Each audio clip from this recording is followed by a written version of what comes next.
Hello friends, this is Payal. Welcome to Train Your Brain PSP. I hope তোমরা সবাই ভালো আছো এবং তোমাদের প্রিপারেশনও খুব ভালোভাবে চলছে। তো চ্যাপ্টার ওয়াইজ হিস্ট্রি আজকে আমরা থার্ড ক্লাস করব। তো আজকের ক্লাসে আমরা রিলিজিয়াস মুভমেন্টস, তার মধ্যে সবথেকে ইম্পর্টেন্ট বুদ্ধিজম এবং জৈনিজম, এই দুটো ধর্মীয় আন্দোলন নিয়ে আজকের ক্লাসে আমরা টপ 30 এমসিকিউ নিয়ে ডিসকাস করব। প্রত্যেকটা এমসিকিউ আমরা করব বিভিন্ন পরীক্ষার প্রিভিয়াস ইয়ার থেকে। তো চলো আজকের ক্লাসটা আমরা শুরু করি। ক্লাসের পিডিএফ তোমরা আমার টেলিগ্রাম চ্যানেলে পেয়ে যাবে এবং টেলিগ্রামের লিঙ্ক আমি ডিসক্রিপশন বক্সে দিয়ে রেখেছি। আর ইতিহাসের এর আগের দুটো ক্লাস আইভিসি এবং বৈদিক এজের ওপর আমরা করেছি, সেই দুটো ক্লাস তোমরা না দেখে থাকলে দেখে নিও, ডিসক্রিপশন বক্সে প্লে লিস্টের লিঙ্ক দেওয়া থাকবে। তো চলো আজকের ক্লাসটা আমরা শুরু করি। দেখে নিই আমাদের প্রথম প্রশ্ন কি আছে। তো first question, in Jain religion which word is used for complete intellect? তো আইএস প্রিলিমস 1993 সালের প্রশ্ন। তো জৈন ধর্মে কমপ্লিট ইন্টেলেক্ট বলতে কোন শব্দটিকে ব্যবহার করা হয়? তো সঠিক উত্তর আমরা করব অপশন সি, জৈন ধর্মে কৈবল্য এই শব্দটির অর্থ কিন্তু কমপ্লিট ইন্টেলেক্ট, অর্থাৎ যে যার কাছে সমস্ত নলেজ আছে, অমনিশিয়েন্ট আমরা বলতে পারি। তো অপশন সি আমাদের সঠিক উত্তর হবে কোশ্চেন 1। নেক্সট আমরা দেখব question 2, among the following who is given the credit of carrying Jainism in south India? তো দক্ষিণ ভারতে জৈন ধর্মে প্রচারের কৃতিত্ব কাকে দেওয়া হয়? সিডিএস 2008 প্রশ্ন। তো সঠিক উত্তর আমরা করব ভদ্রবাহু। ঠিক আছে, অপশন সি আমাদের সঠিক উত্তর হবে। ভদ্রবাহুর নেতৃত্বে জৈন ধর্মের যে শাখাটা দক্ষিণ ভারতে চলে যাবে তাকে আমরা কিন্তু দিগম্বর নামে জানি। তো দিগম্বরের মেন নেতা আমরা পেলাম ভদ্রবাহুকে, এবং সাউথ ইন্ডিয়ায় তিনি কিন্তু জৈন ধর্মকে কিন্তু সেখানে প্রচার করেন। ওকে, তো অপশন সি আমাদের সঠিক উত্তর হয়ে গেল কোশ্চেন 2। নেক্সট আমরা দেখব question 3, with reference to the religious practices in India the Sthanakvasi sect belongs to? তো স্থানাকভাষী এই যে সেক্টটা, এটা কোন রিলিজিয়াস প্র্যাকটিসের সঙ্গে যুক্ত? তো সঠিক উত্তর আমরা করব অপশন বি, জৈনিজম। জৈনিজমের দুটো মেন সেক্ট হয় বা দুটো আমরা দেখতে পাবো যে মেন ধারা হয়, তার মধ্যে আমাদের আছে দিগম্বর এবং শ্বেতম্বর। তো শ্বেতম্বরের একটি পার্ট আমরা পাবো বা সেক্ট আমরা পাবো কিন্তু স্থানাকভাষী। তো স্থানাকভাষী অবশ্যই হয়ে যাবে জৈনিজমের সঙ্গে যুক্ত। তো অপশন বি আমাদের সঠিক উত্তর হয়ে গেল কোশ্চেন 3। নেক্সট আমরা দেখব question 4, Gautam Buddha was born at? তো গৌতম বুদ্ধ কোথায় জন্মগ্রহণ করেন?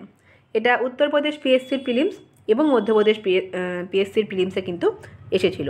এছাড়াও এই প্রশ্ন আমরা ওয়েস্ট বেঙ্গল পিএসসির বিভিন্ন পরীক্ষাতেও পাই। তো গৌতম বুদ্ধ জন্মগ্রহণ করেছিলেন লুম্বিনীতে। ঠিক আছে, কপিলাবস্তু একটি বড় জায়গা এবং তার মধ্যে যদি আমরা মোর এক্সাক্ট করে বলি তো সেটা কিন্তু হয়ে যাবে লুম্বিনী উদ্যান। তো কপিলাবস্তুর লুম্বিনী উদ্যানে গৌতম বুদ্ধ জন্মগ্রহণ করেন। তো অপশন বি আমাদের সঠিক উত্তর হয়ে গেল কোশ্চেন 4। নেক্সট আমরা দেখব question 5, the first Jain council was held in? তো প্রথম জৈন যে কাউন্সিল বা ধর্মসভা, তো সেটা কোথায় অনুষ্ঠিত হয়েছিল? তো সঠিক উত্তর আমরা কিন্তু করব অবশ্যই পাটলিপুত্র। ঠিক আছে, পাটলিপুত্রে 300 বিফোর ক্রাইস্ট বিসিতে কিন্তু পাটলিপুত্র প্রথম জৈন সম্মেলন কিন্তু হয়েছিল এবং সেই সময় কিন্তু চন্দ্রগুপ্ত মৌর্যের কিন্তু শাসনকাল চলছিল। ওকে, তো অপশন এ আমাদের সঠিক উত্তর হয়ে গেল কোশ্চেন 5। নেক্সট কোশ্চেন আমরা দেখব কোশ্চেন 6। কোশ্চেন 6 রয়েছে, হোয়ার did Gautam Buddha deliver his first সারমন? তো সারমন অর্থাৎ প্রথম ধর্ম প্রচার করেছিলেন গৌতম বুদ্ধ কোথায়? তো ডাব্লিউবিসিএস 2018 এবং বিহার পিএসসি 2015 প্রশ্ন। তো সঠিক উত্তর আমরা করব সারনাথ। গৌতম বুদ্ধ তার প্রথম ধর্ম প্রচার করেন, যেটা ধর্মচক্র প্রবর্তন নামে পরিচিত, সেটা হয়েছিল কিন্তু সারনাথে। তো অপশন বি আমাদের সঠিক উত্তর হয়ে গেল question 6। Next question 7, eight-fold path of the Buddha is known as middle path because it? তো আসাম পিএসসি 2017 প্রশ্ন। গৌতম বুদ্ধের যে অষ্টাঙ্গিক মার্গ ছিল তাকে আমরা মধ্যপন্থা নামে জানি। তো এটাকে কেন মধ্যপথ বলা হয়? তো অপশন এতে রয়েছে, does not attach too much importance two knowledge and conduct. তো নলেজ এবং কন্ডাক্টের প্রতি অনেক বেশি ইম্পর্টেন্স দেয় না, তার জন্য কিন্তু এটাকে মধ্যপন্থা বলা হয় না, এরকম নয়। অপশন বিতে রয়েছে attaches equal important to knowledge and conduct. তো নলেজ এবং কন্ডাক্ট এই দুটোকে সমান গুরুত্ব দেয়, তার জন্য এটাকে মিডিল পথ বলা হয়, সেরকমও নয়। অপশন সি আমাদের সঠিক উত্তর হবে। Avoid self indulgence as well as self immolation, মানে অনেক বেশি ভোগ এবং অনেক বেশি আমি যদি বলি স্যাক্রিফাইস, বা ভোগীও নয় আবার যোগীও নয়, মাঝামাঝির যে ব্যালেন্স তাকেই কিন্তু আমরা বলবো মিডিল পথ, এবং সেটা অষ্টাঙ্গিক মার্গের দ্বারাই সম্ভব বলে গৌতম বুদ্ধের কিন্তু আমরা মতামত পাবো। তো অপশন সি আমাদের সঠিক উত্তর হয়ে গেল কোশ্চেন 7। নেক্সট আমরা দেখব question 8। The inscription of which one of the following kings gives the information that Shakyamuni Buddha was born in Lumbini. তো নিম্নলিখিত কোন রাজার শিলালিপি থেকে, ইনস্ক্রিপশন থেকে আমরা জানতে পারি যে শাক্যমণি বুদ্ধ তিনি লুম্বিনীতে জন্মগ্রহণ করেছিলেন। তো এখানে আমরা দেখলাম যে লুম্বিনীতে জন্মগ্রহণ করেন শাক্যমণি বুদ্ধ। এখানে শাক্যমণি বলা হয়েছে কারণ তিনি শাক্য বংশ থেকে কিন্তু বিলং করতেন। ওকে, তো আমরা কোন রাজার শিলালিপি থেকে এটা জানতে পারবো? তো অপশন এ আমাদের সঠিক উত্তর হয়ে যাবে অশোক। অশোকের শিলালিপি লুম্বিনীতেই, সেই লুম্বিনীতেই শিলালিপি থেকে কিন্তু আমরা গৌতম বুদ্ধের জন্মস্থান লুম্বিনী জানতে পারবো। তো অপশন এ আমাদের সঠিক উত্তর হয়ে গেল question 8। Next question 9। The doctrine of three jewels, right belief, right conduct and right knowledge is the crowning glory of. তো উত্তরপ্রদেশ পিএসসির প্রশ্ন। ত্রিরত্ন, যেখানে আমরা পাবো রাইট বিলিফ, কন্ডাক্ট এবং নলেজ, এই ত্রিরত্ন আমরা কোন ধর্মের সঙ্গে পাবো? তো ত্রিরত্নের কনসেপ্ট কিন্তু জৈনিজম এবং বুদ্ধিজম দুটোর সঙ্গে আমরা পাবো, কিন্তু যখন মেনশন করে দেওয়া থাকবে নলেজ, কন্ডাক্ট এবং বিলিফ বা ফেইথ, তখন কিন্তু আমাদের সঠিক উত্তর হয়ে যাবে জৈনিজম। তো জৈনিজমের ত্রিরত্ন আমরা কিন্তু পেলাম। এবার যদি আমরা দেখে নিই বুদ্ধিজমের ত্রিরত্ন আমাদের কি আছে। তো বুদ্ধিজমেও ত্রিরত্ন রয়েছে, এবং বুদ্ধিজমের ত্রিরত্নের মধ্যে 3টি রত্ন আমরা পাবো, বুদ্ধ, ধর্ম এবং আমাদের সংঘ, এই 3টি কিন্তু রয়েছে বুদ্ধিজমের ত্রিরত্ন। ওকে, তো কোশ্চেন 9-এর আমাদের উত্তর হয়ে গেল option B, Jainism. Next question আমরা দেখব question 10। The concept of anuvrata was advocated by. তো অনুব্রতের কনসেপ্ট আমরা কোন ধর্মের সঙ্গে পাবো? তো আইএস প্রিলিমস এবং ছত্তিশগড় পিএসসির প্রশ্ন। তো সঠিক উত্তর আমাদের কিন্তু হবে অপশন সি, জৈনিজমের সঙ্গে যুক্ত অনুব্রত। তো জৈনিজমের আমাদের 5টি ব্রত রয়েছে, পঞ্চ মহাব্রত আমাদের রয়েছে। তো পঞ্চ মহাব্রতের মধ্যে আমাদের রয়েছে প্রথমেই অহিংসা বা নন ভায়োলেন্স, আমরা মনে রাখতে পারি নন ভায়োলেন্স বা অহিংসা। দেন আমরা পাবো কিন্তু সত্য বা ট্রুথ, সত্য বা ট্রুথ আমরা সেকেন্ড পাবো। থার্ড আমাদের কিন্তু রয়েছে অস্তেয়, অস্তেয়কে আমরা কিন্তু ইংলিশে বলতে পারি নন স্টিলিং, মানে চুরি করা যাবে না, তো নন স্টিলিং আমরা কিন্তু মনে রাখবো। ফোর্থ আমাদের যদি আমরা দেখি ব্রত, পঞ্চ মহাব্রতের মধ্যে, সেখানে কিন্তু আমরা পাবো ব্রহ্মচার্য, ব্রহ্মচার্য বা আমরা বলতে পারি সেলিবেসি। ওকে, তো সেলিবেসি আমরা পেলাম ফোর্থ ব্রত। এবং ফিফথ ব্রত যদি আমরা দেখি, সেটা কিন্তু হয়ে যাবে নন অ্যাটাচমেন্ট। ওকে, বা অপরিগ্রহ, অপরিগ্রহকে আমরা বলতে পারি কোনো রকম কোনো অ্যাটাচমেন্ট থাকবে না, তো নন অ্যাটাচমেন্ট। এই 5টি কিন্তু আমাদের রয়েছে পঞ্চ মহাব্রত জৈনিজমের সঙ্গে। তো এই 5টি মহাব্রতকে যদি কেউ খুব লাইটলি বা অল্প, মানে খুব পার্শিয়ালি পালন করে, তাকে আমরা বলবো কিন্তু অনুব্রত। তো ব্রত এবং অনু মানে হচ্ছে গিয়ে স্মল বা পার্শিয়ালি, তো তখন তাকে বলা হয় অনুব্রত। এবং এই 5টি ব্রতকেই যখন খুব স্ট্রিক্টলি মানা হয়, তখন কিন্তু তাকে আমরা বলবো মহাব্রত। ঠিক আছে, তো অনুব্রতের কনসেপ্ট কিন্তু আমরা পেলাম জৈনিজমের সঙ্গে, এবং প্রত্যেকটা যে ব্রত পড়লাম আমি, প্রত্যেকটা তোমরা মনে রাখবে, অপরিগ্রহ, ব্রহ্মচার্য, অস্তেয়, সত্য এবং আমাদের রয়েছে অহিংসা। ওকে, তো কোশ্চেন 10 আমাদের অপশন সি হলো। নেক্সট আমরা দেখব question 11। Question 11, who of the following kings was an ardent follower of Jainism. তো জৈন ধর্ম তার পৃষ্ঠপোষক খুব ইম্পর্টেন্ট একজন রাজা ছিলেন, তার মধ্যে নিজের কোনটি হবে? তো বিম্বিসার তিনি কিন্তু বুদ্ধিজমের একজন আর্ডেন্ট ফলোয়ার ছিলেন। মহাপদ্মনন্দ আমরা পাবো না। অপশন সি আমাদের সঠিক উত্তর হবে খারবেল। কলিঙ্গ রাজা খারবেল তিনি একজন আমরা দেখতে পাবো যে আর্ডেন্ট ফলোয়ার ছিলেন জৈনিজমের। তো অপশন সি আমাদের সঠিক উত্তর হয়ে গেল কোশ্চেন 11। নেক্সট কোশ্চেন আমরা করব কোশ্চেন 12। কোশ্চেন 12 রয়েছে, who is also known as Nigantha Nataputta. তো নিগন্থ নটপুত্র নামে পরিচিত নিম্নলিখিত কে? তো অপশন এ আমাদের সঠিক উত্তর হবে বর্ধমান মহাবীর। তো মহাবীরের আরেকটা নাম আমরা পেলাম নিগন্থ নটপুত্র। অপশন এ আমাদের সঠিক উত্তর হলো। নেক্সট কোশ্চেন আমরা করব question 13। The Jain philosophy holds that the world is created and maintained by. তো জৈন দর্শন অনুযায়ী, জৈন ধর্ম মত অনুযায়ী পৃথিবী সৃষ্টি এবং রক্ষণাবেক্ষণ করে চলেছে কোনটি? তো অপশন এ আমাদের সঠিক উত্তর হবে ইউনিভার্সাল ল। ঠিক আছে, ইউনিভার্সাল যে ল বা আইন, তো যে কর্ম, সেই কর্মই কিন্তু পুরো পৃথিবীকে সৃষ্টি করছে এবং সেটাকে মেনটেন করছে, এটা জৈন ধর্মের মত। তো অপশন এ আমাদের সঠিক উত্তর হয়ে গেল কোশ্চেন 13। নেক্সট কোশ্চেন আমরা পাবো question 14। Who was the first tirthankara of Jain religion? তো জৈন ধর্মে আমরা কিন্তু 24 জন তীর্থঙ্করের নাম পাবো। জৈন ধর্মের যিনি প্রধান থাকবেন তাকে আমরা তীর্থঙ্কর নামে জানি, যিনি সমস্ত রকমের ম্যাটেরিয়ালিস্টিক জীবন থেকে আর কি ঊর্ধ্বে উঠে গেছেন, তাকে আমরা বলবো তীর্থঙ্কর জৈন ধর্মে। তো প্রথম তীর্থঙ্কর নিম্নলিখিত কে ছিলেন? তো সঠিক উত্তর আমরা করব ঋষভনাথ। ঋষভনাথ তিনি ছিলেন কিন্তু প্রথম তীর্থঙ্কর। ওকে, এবং শেষ তীর্থঙ্কর আমরা পাই কিন্তু মহাবীর জৈন, যিনি 24তম তীর্থঙ্কর ছিলেন, এবং পার্শ্বনাথ তিনি কিন্তু 23তম তীর্থঙ্কর ছিলেন। ঠিক আছে, তো অপশন বি আমাদের সঠিক উত্তর হয়ে গেল কোশ্চেন 14। Next question 15। মহাবীর ফার্স্ট ডিসাইপল ওয়াজ। তো মহাবীরের প্রথম ডিসাইপল শিষ্য কে ছিলেন? তো অপশন এতে রয়েছে ভদ্রবাহু, স্থূলভদ্র। ওনারা দুজনেই কিন্তু জৈন ধর্মের সঙ্গে ইম্পর্টেন্ট দুজন মানুষ ছিলেন, শ্বেতাম্বর এবং দিগম্বরের দুই নেতা। অপশন সিতে রয়েছে জামেলি। জামেলি তিনি ছিলেন প্রথম শিষ্য মহাবীর জৈনের। তো অপশন সি আমাদের সঠিক উত্তর হলো, তিনি মহাবীর জৈনের মেয়ের জামাই ছিলেন। তো জামেলি তিনি কিন্তু হয়ে গেলেন প্রথম শিষ্য মহাবীরের। নেক্সট আমরা দেখব কোশ্চেন 16।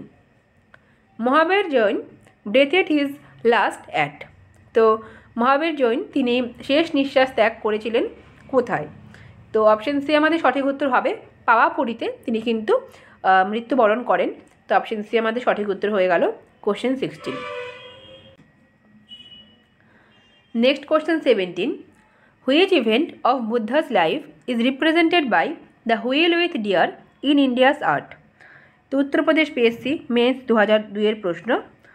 তো ভারতীয় শিল্পকলায় গৌতম বুদ্ধের জীবনের কোন ঘটনাকে চাকা এবং হরিণের দ্বারা চিত্রিত করা হয়েছে? তো সঠিক উত্তর আমরা করব option D, first preaching. First preaching বা আমরা বলতে পারি ফার্স্ট সারমন। তিনি যে প্রথম ধর্ম প্রচার করেছিলেন, যাকে আমরা ধর্মচক্র প্রবর্তন নামে জানি, তো সেই সঙ্গে কিন্তু তোমরা কানেক্ট করতে পারবে ধর্মচক্র। তো চক্রও এখানে কিন্তু হুইল দিয়ে আমরা রিপ্রেজেন্ট করব। তো অপশন ডি আমাদের সঠিক উত্তর হয়ে গেল। অপশন এতে রয়েছে গ্রেট ডিপারচার। তো গ্রেট ডিপারচার বা তিনি যখন বাড়ি ছেড়ে চলে গেছিলেন, যাকে আমরা মহাভিনিষ্ক্রমণ নামে জানি, তো সেই মহাভিনিষ্ক্রমণকে কিন্তু রিপ্রেজেন্ট করা হয় হর্স দ্বারা বা ঘোড়া দ্বারা। ওকে, অপশন বিতে রয়েছে এনলাইটেনমেন্ট এবং অপশন সিতে রয়েছে নির্বাণ। তো নির্বাণের অর্থই কিন্তু এনলাইটেনমেন্ট। তিনি যখন মহাবোধি হয়েছিলেন, তো তাকে কিন্তু আমরা রিপ্রেজেন্ট করব বোধি ট্রি দিয়ে, বোধি বৃক্ষ দিয়ে আমরা রিপ্রেজেন্ট করি নির্বাণ বা এনলাইটমেন্টকে। গ্রেট ডিপারচারকে আমরা রিপ্রেজেন্ট করি ঘোড়া দিয়ে, এবং ফার্স্ট প্রিচিংকে কিন্তু আমরা রিপ্রেজেন্ট করব চাকা এবং হরিণ দ্বারা। তো অপশন ডি আমাদের সঠিক উত্তর হয়ে গেল কোশ্চেন 17। নেক্সট আমরা দেখব question 18। Who amongst the following was the last person converted by the Buddha? তো গৌতম বুদ্ধ কোন মানুষকে শেষবারের জন্য কনভার্ট করেছিলেন, অর্থাৎ তার শেষ শিষ্য কে ছিলেন? অপশন এতে রয়েছে আনন্দ, অপশন বিতে রয়েছে বসুমিত্র, অপশন সিতে আমরা পাবো কিন্তু সুভদ্রা। তো অপশন সি আমাদের সঠিক উত্তর হবে সুভদ্রা। তিনি কিন্তু একদম শেষ সময়ে ওনাকে কিন্তু কনভার্ট করেন বুদ্ধিজমে, এবং তিনি কিন্তু একজন আর্ডেন্ট ফলোয়ার হবেন অবশ্যই গৌতম বুদ্ধের। তো অপশন সি আমাদের সঠিক উত্তর হয়ে গেল কোশ্চেন 18। নেক্সট কোশ্চেন পাবো question 19। Buddhist centre of learning is. তো বৌদ্ধ শিক্ষার মেন কেন্দ্র কোনটা ছিল? বিক্রমশিলা, বারাণসী, অপশন সিতে রয়েছে উজ্জয়িন এবং গিমার, অপশন ডি। তো সঠিক উত্তর আমরা করব অপশন এ বিক্রমশিলা। বিক্রমশিলা, নালন্দা, ওদন্তপুরী এই সেন্টারগুলো কিন্তু ছিল বৌদ্ধ শিক্ষার মেন কেন্দ্র আমাদের প্রাচীন ভারতে। তো অপশন এ আমাদের সঠিক উত্তর হয়ে গেল বিক্রমশিলা। নেক্সট আমরা করব next question 20, name the last Tirthankara. তো ওয়েস্ট বেঙ্গল পিএসসি এবং আইএস প্রিলিমসের প্রশ্ন। লাস্ট তীর্থঙ্কর ছিলেন বর্ধমান মহাবীর। অপশন বি আমাদের সঠিক উত্তর হলো তিনি ছিলেন 24তম তীর্থঙ্কর এবং তার সময়ে কিন্তু জৈন ধর্মের প্রচার এবং প্রসার সর্বোচ্চ পরিমাণে হয়, একদম পিক পয়েন্টে কিন্তু পৌঁছাবে। তো অপশন বি আমাদের সঠিক উত্তর হলো question 20। Next question 21, Anekantavada is a correct theory and philosophy of which of the following. তো ঝাড়খণ্ড পিএসসি এবং আইএস প্রিলিমস 2009 সালের প্রশ্ন। অনেকান্তবাদ এটা কোন ধর্মের একটি কারেক্ট থিওরি এবং ফিলোসফি? তো সঠিক উত্তর আমরা কিন্তু করব অপশন বি, জৈনিজমের একটি থিওরি আমরা পাবো অনেকান্তবাদ। অনেকান্তবাদ মানে কি, অনেকগুলো ভিউ পয়েন্ট, কোনো একটা জিনিস সেটা কিন্তু কোনো দিনই অ্যাবসলিউট ট্রুথ নয়, তার অনেকগুলো দিক থাকে, অনেকগুলো ভিউ পয়েন্ট থাকে। তো এখানেই কিন্তু এটাকেই কিন্তু বলা হয়েছে অনেকান্তবাদ। এই অনেকান্তবাদের থিওরি আমরা জৈনিজমের ক্ষেত্রে পাবো। যে কোনো জিনিসের অনেকগুলো দিক থাকে, এটার অর্থ কিন্তু আমরা পেলাম অনেকান্তবাদ। তো অপশন বি আমাদের সঠিক উত্তর হয়ে গেল কোশ্চেন 21। তো জৈনিজমের সঙ্গে অনেকগুলো থিওরি কিন্তু আমরা আস্তে আস্তে পাচ্ছি, প্রত্যেকটা তোমরা নোট করবে এবং বইতেও কিন্তু সমস্ত কিছুই আছে, দেখে নিতে পারবে। তো নেক্সট কোশ্চেন আমরা দেখি কোশ্চেন 22, হু ওয়াজ আলারা কালামা। তো আলারা কালামা তিনি কে ছিলেন? তো তিনি ছিলেন গৌতম বুদ্ধের একজন টিচার। তো অপশন ডি আমাদের সঠিক উত্তর হবে এ টিচার অফ বুদ্ধা ওয়াজ আলারা কালামা। তো 22 আমরা অপশন ডি করলাম। নেক্সট কোশ্চেন আমরা দেখব question 23, Gautam Buddha's mother was from which clan. তো গৌতম বুদ্ধ তার মা কোন ক্ল্যান বা কোন বংশের ছিলেন? তো গৌতম বুদ্ধর বাবা ছিলেন শাক্য বংশের, তাই জন্য তাকে আমরা শাক্য মুনি নামে জানি, এবং তার মা ছিলেন কলিয়ান বংশের। তো অপশন ডি আমাদের সঠিক উত্তর হলো 23। নেক্সট কোশ্চেন করব 24, হু among the following is known as the light of Asia. তো নিম্নলিখিতকে লাইট অফ এশিয়া নামে পরিচিত। তো লাইট অফ এশিয়া নামে পরিচিত কিন্তু গৌতম বুদ্ধ। তো অপশন বি আমাদের সঠিক উত্তর হলো lord Buddha is known as light of Asia. Next question আমরা পাবো question 25, where did Gautam Buddha attain nirvana. তো নির্বাণ কোথায় গৌতম বুদ্ধ লাভ করেন? নির্বাণ অর্থাৎ আলটিমেট জ্ঞান তিনি কোথায় লাভ করেন? তো অপশানগুলো আমরা দেখে নেই। অপশান এতে রয়েছে লুম্বিনী। তো লুম্বিনী উদ্যানে গৌতম বুদ্ধ জন্মগ্রহণ করেন। সারনাথে তিনি প্রথম ধর্ম প্রচার করেন, ফার্স্ট সারমন আমরা পাবো সারনাথে। কুশীনগরে আমরা পাবো গৌতম বুদ্ধের মহাপরিনির্বাণ, অর্থাৎ তিনি দেহত্যাগ করেন কুশীনগরে। এবং নির্বাণ অর্থাৎ জ্ঞান লাভ করেন তিনি মগধের গয়াতে, বোধ গয়া নামে পরিচিত। তো বোধ গয়ার বোধিবৃক্ষের নিচে তিনি কিন্তু নির্বাণ লাভ করেন। তো অপশন ডি আমাদের সঠিক উত্তর হবে কোশ্চেন 25। নেক্সট কোশ্চেন আমরা করব কোশ্চেন 26, ধর্মচক্র প্রবর্তন ওয়াজ পারফর্মড অ্যাট। তো ধর্মচক্র প্রবর্তন বা ফার্স্ট প্রিচিং বা ফার্স্ট সারমন অবশ্যই আমাদের হয়ে যাবে সারনাথ। তো অপশন ডি আমাদের সঠিক উত্তর হলো 26। নেক্সট কোশ্চেন 27, অ্যাসারশন এবং রিজন দেওয়া রয়েছে। তো অ্যাসারশনের মধ্যে আমরা পাবো the emphasis of Jainism on non violence prevented agriculturist from embracing Jainism. তো জৈনিজমের যে এমফাসিস বা গুরুত্ব ছিল সেটা কোথায় ছিল? অহিংসার ওপর। তো এই অহিংসার ওপর গুরুত্বটা এগ্রিকালচারিস্ট বা কৃষকদের কিন্তু জৈনিজমকে ফলো করা থেকে প্রিভেন্ট করতো বা আটকাতো। এর কারণ হিসেবে বলা হয়েছে cultivation involves killing of insects and pest. এর কারণ চাষাবাদ কিন্তু পোকামাকড় এবং কীটপতঙ্গের হত্যার সঙ্গে যুক্ত। তো আমরা যে অ্যাসারশনটা পেলাম তার সঠিক কারণ কিন্তু আমাদের দেওয়া রয়েছে রিজনের মধ্যে। তো সঠিক উত্তর আমরা করব both A and R is true and R is the correct explanation of A. তো অপশন এ আমাদের সঠিক উত্তর হয়ে গেল 27। নেক্সট কোশ্চেন আমরা করব question 28, in which one of the following language was the earliest Jain literature compiled. তো নিম্নলিখিত কোন ভাষায় প্রাচীনতম জৈন সাহিত্যগুলো রচিত হতো? তো প্রাকৃত ভাষা আমাদের সঠিক উত্তর হবে অপশন সি। প্রাকৃত ভাষায় রচিত হয়েছিল জৈন যে লিটারেচারগুলো রয়েছে, জৈন যে সাহিত্যগুলো রয়েছে সেগুলো। এবং পালি ভাষায় কিন্তু আমরা পাবো আমাদের ত্রিপিটক বা বৌদ্ধ সাহিত্যের মেন গ্রন্থ আমরা পাবো পালি ভাষা, এবং প্রাকৃত বললে অবশ্যই হয়ে যাবে জৈন লিটারেচার। তো 28 আমাদের অপশন সি হলো। নেক্সট কোশ্চেন আমরা করব 29, হু of the following was A contemporary of Gautam Buddha. তো গৌতম বুদ্ধের একজন কন্টেম্পোরারি বা সমসাময়িক ছিলেন নিম্নলিখিত কে? তো মহাবীর আমাদের সঠিক উত্তর হবে। গৌতম বুদ্ধ এবং মহাবীর ওনারা দুজন কিন্তু সমসাময়িক ছিলেন। তো অপশন ডি আমাদের সঠিক উত্তর হয়ে গেল 29। নেক্সট কোশ্চেন আমরা করব কোশ্চেন 30 এবং আজকের শেষ প্রশ্ন, হোয়ার ওয়াজ থার্ড বুদ্ধিস্ট কাউন্সিল হেল্ড? তো আমাদের বৌদ্ধ ধর্মের ক্ষেত্রে কিন্তু 4টি কাউন্সিল আমরা পাই, 4টি সম্মেলন আমরা পাই। তার মধ্যে তৃতীয় বুদ্ধিস্ট কাউন্সিল হয়েছিল পাটলিপুত্রে। তো অপশন সি আমাদের সঠিক উত্তর হলো।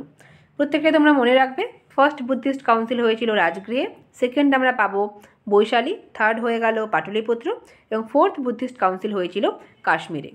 তো অপশন সি আমাদের সঠিক উত্তর হয়ে গেল কোশ্চেন 30। তো এই ছিল আজকের 30টা প্রশ্ন রিলিজিয়াস মুভমেন্টস থেকে। নেক্সট ক্লাসে আমরা আরও অন্য চ্যাপ্টার নিয়ে ডিসকাস করব। টিল দেন তোমরা সবাই খুব ভালো থেকো। সবাইকে থ্যাংক ইউ সো মাচ এবং বাই। সবাইকে থ্যাংক ইউ।